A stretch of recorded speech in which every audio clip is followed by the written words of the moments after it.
Bonjour à tous, je m'appelle Catherine Renard, je suis astrologue et sophrologue. Je travaille depuis plusieurs années avec Emma Fontaine sur le site d'Astro Center. Je vais vous présenter aujourd'hui un petit éclairage, une petite vidéo concernant la prochaine pleine lune. Elle aura lieu le 12 décembre et elle se passera en Gémeaux.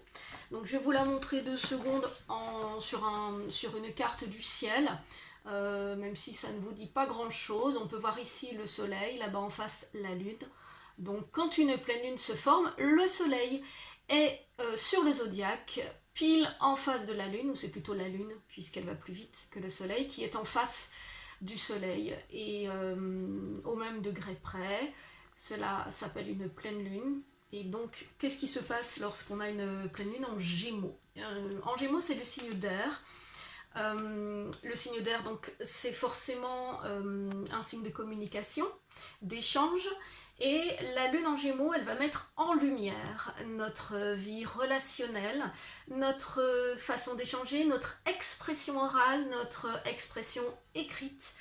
Et voilà, elle va peut-être nous aider à nous exprimer de manière plus ludique, parfois plus spirituelle, selon notre nature. Voilà.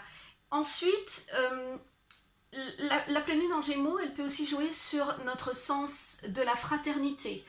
Donc, elle peut nous aider à faire une mise au point par rapport aux autres, en fait, à nos relations avec autrui, et elle peut nous aider à nous repositionner différemment par rapport à une personne. Voilà. Ce qui est intéressant aussi à dire par rapport à cette pleine lune du 12 décembre, c'est que les signes d'air, donc les Gémeaux, les Balances et les Verseaux, vont certainement ressentir cette pleine lune de manière assez forte, dynamique. Ils verront sans doute leurs échanges intellectuels, professionnels, amicaux favorisés, et ils pourront avoir l'impression de pouvoir évoluer sur tous les fronts. Mais voilà, donc c'est très bien, sauf qu'ils risquent de s'éparpiller. Donc le tout sera de rester concentré sur certains objectifs et de ne pas forcément tout vouloir faire en même temps.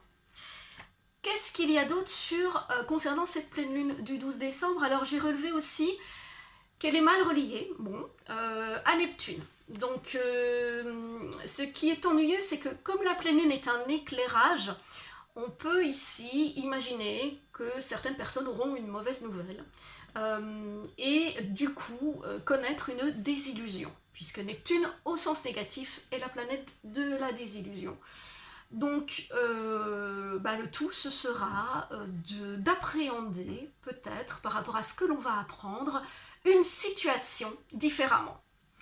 Alors, pas de panique, puisque il y aura du positif aussi dans ce ciel de pleine lune. Le positif, c'est que le trigone de Jupiter en Capricorne et Uranus en Taureau sera en train de se former, puisqu'il sera exact quelques jours plus tard, le 15 décembre. Et donc, voilà, qu'est-ce qu'il fait, ce beau trigone? Il nous aide justement à attraper des perches, à rebondir, à saisir les opportunités qui se présentent, à avoir le bon flair aussi, pour aller peut-être frapper aux bonnes portes, pour justement transformer peut-être la situation qui n'est pas celle que nous attendions, et pour finalement continuer d'une autre façon notre entreprise, notre projet, ou continuer la réalisation petit à petit de nos dessins. Donc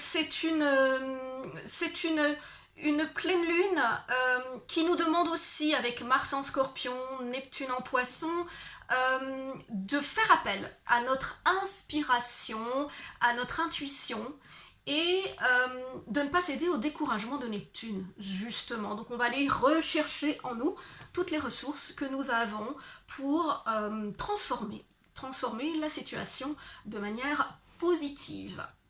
Alors, quoi d'autre? Petite chose que j'avais notée également, la pleine lune, elle est quinconce à la conjonction Vénus-Saturne-Pluton en Capricorne.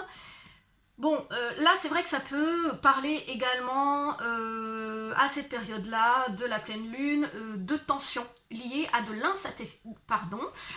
l'insatisfaction affective. Donc là quand il s'agit d'affectif, on est un peu désorienté. Voilà, c'est une pleine lune qui va peut-être mettre en lumière des désagréments relationnels, mais plutôt amoureux. Et elle va peut-être nous obliger à changer notre fusil d'épaule par rapport à une personne qu'on n'a pas envie de perdre, ou voilà, ou tout simplement par rapport à une personne qu'on ne veut plus voir. Donc quelle que soit notre décision, cette pleine lune nous aidera à ne plus subir certaines situations et nous aidera à agir en fonction de notre propre épanouissement. Voilà, il y aura pour certaines personnes, dernière petite chose que j'avais envie de dire là-dessus, puisqu'il y a un quinconce, de Mercure en Sagittaire et Uranus en Taureau, également dans ce ciel de pleine lune, qui parle d'une opportunité professionnelle ou une nouvelle perspective financière qui va poindre à l'horizon. Et cela pourrait nous amener à nous poser la question de notre travail actuel. Est-ce que l'on a envie de rester à ce poste, puisque on peut nous proposer apparemment quelque chose ailleurs, quelque chose qui nous semble favorable, voilà, ou alors on aura envie de lâcher un projet financier parce qu'on a une autre opportunité financière ailleurs. Enfin voilà, il y aura cette question-là qui se présentera. Mais là, il ne s'agit pas tellement d'action, ce sera plus une réflexion qui sera amenée sur nos autres possibilités, sur notre potentiel à évoluer, à progresser dans notre vie également, donc matérielle ici. Donc on va pouvoir répondre un peu à nos ambitions. Donc, dernière chose, les influences positives, principalement de cette pleine lune, auront lieu donc ce 12 décembre chez les balances, les verseaux, les béliers et les lions.